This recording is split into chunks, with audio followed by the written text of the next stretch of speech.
नमस्कार साथियों, कैसे हैं आप सब। और आप सबका स्वागत है अवेकिंग विद किरण में। साथियों, आप सबको पता है कि हमारे देश में क्या चल रहा है। हमारे देश के हालात इस समय इतने भयंकर हैं। कितने ही लोग अपने जनों को खो चुके हैं। कितने ही पशु अपनी जान गंवा बैठे हैं। और कितने ही लोग बेघर हो गए हैं। कितने ही लोग भूखे भूखे मर रहे हैं। तो साथियों, इस चीज का कारण क्या है। साथियों, इस चीज का सीधा सीधा सा मतलब है कि हमारी क्लाइमेट चेंज हो चुकी है।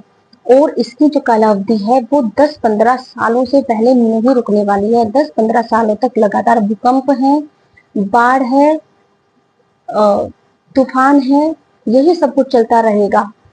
भूकंप में हम अपने घर खो देंगे, अपने जनों को खो देंगे। तूफान में भी ऐसा ही होगा। तो साथियों, इससे बचने के लिए हमें जागरूक होने की आवश्यकता है। हम क्यों काम नहीं करना चाहते हैं, हम क्यों नहीं समझ रहे हैं अपनी प्रकृति को।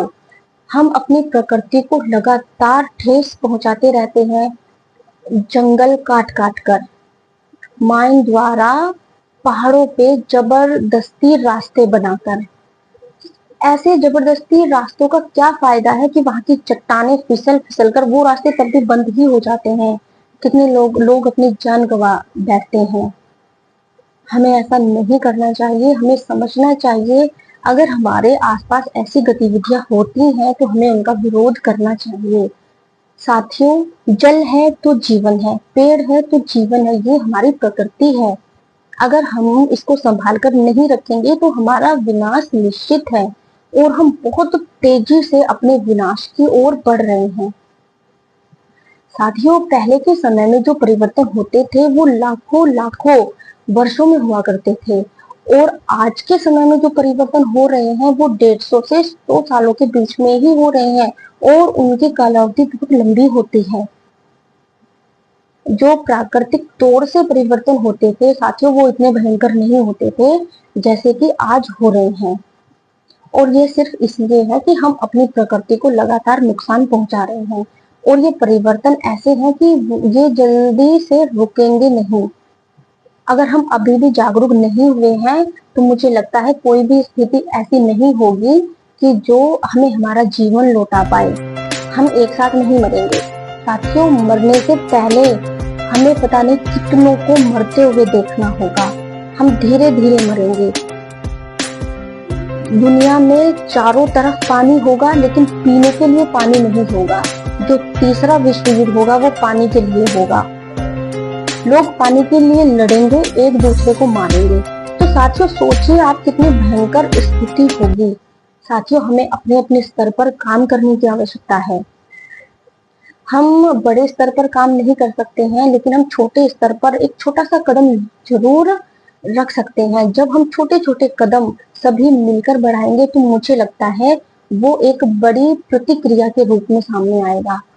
छोटी छोटी चीज मिलकर ही बड़ी बनती है। तो साथियों, चलिए अपनी प्रकृति को फिर से जीवित करने के लिए हम छोटे छोटे कदम उठाएं। हम 10 पेड़ नहीं लगा सकते, हम 5 लगा सकते हैं। हम 5 भी नहीं लगा सकते, हम 2 पेड़ तो अवश्य ही लगा सकते हैं।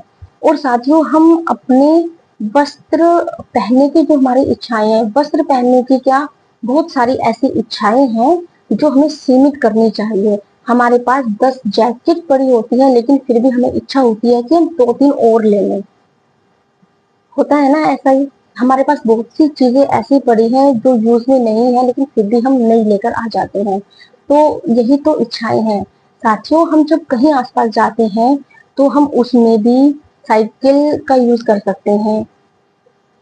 लेकिन हमें साइकिल का यूज करना ही नहीं है। साइकिल तो देखने को मुश्किल से ही मिलती है।